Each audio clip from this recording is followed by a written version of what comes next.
Okay, next day. We have the cab up in the air. We got the frame ready to roll. Steering box, the hoses are off, so I'm trying not to, I'll use the skid steer to move it around so I don't make a mess with the oil coming out of the box. Everything went well yesterday. I couldn't have done it without Bob. He's unbelievable. Got all the computer laying on the engine. We've got the anti-lock brakes. Everything's disconnected from the master cylinder. Push that over. So everything come off well. The only problem I had was the emergency brake cable with the union where they join together. I had to cut it, so I'll just get another one. That's not a big deal. Found more rot. That was the bumper. I know was bad. The front of the bumper, that was pretty bad. The chrome was peeling, so I know I got to get a new bumper. The cab mounts, I broke one. I didn't break it. I had to cut the head off the bolt because it was rounded. The cab bolts, the mount bolts, were so bad. In fact, they're rotted halfway down in the middle here. So I'm getting all new cab bolts, all new cab mounts. Just more. I knew I had to buy stuff for this thing. It wasn't going to be an easy swap. Everything else went fine. So today is cleanup day. Let me show you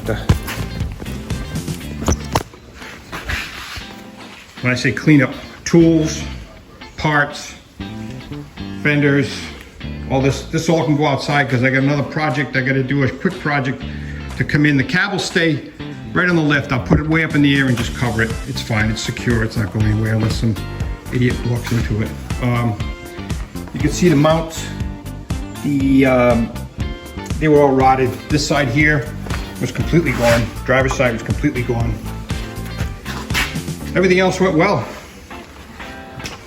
A lot of wires in these things, more than I'm used to. I'm used to like trucks from the 60s and 70s, not this stuff. But of course, that's where Bob comes in. He's great at this. The cab looks good underneath. I got a little bit of blistering here and there, but I'm going to take care of that. I'll address that. I'll get new mounts for it.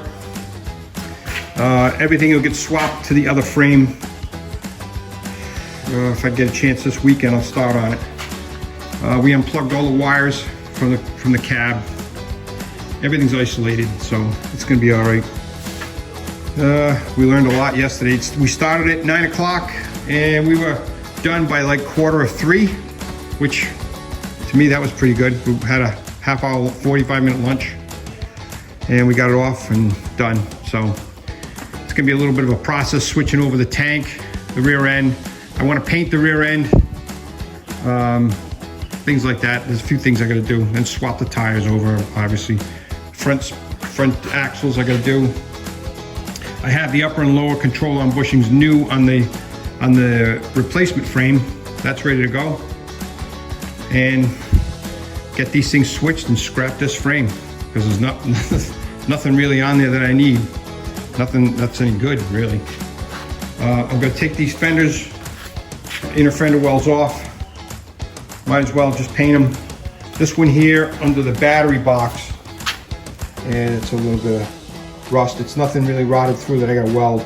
So, and then I'm going to get a new core support because the other one was just completely shot. There's no sense in keeping it. And that's it. So I guess I'm supposed to say, if you like this, you like the video, comment, subscribe, all that stuff. So if you guys want to do that, that'd be great. Glad to hear your comments too. I know you're going to say, oh, I could have had it off in 2 hours and this, that. We're old guys, so we move slower. So be patient. All right, thanks. I'll see you again.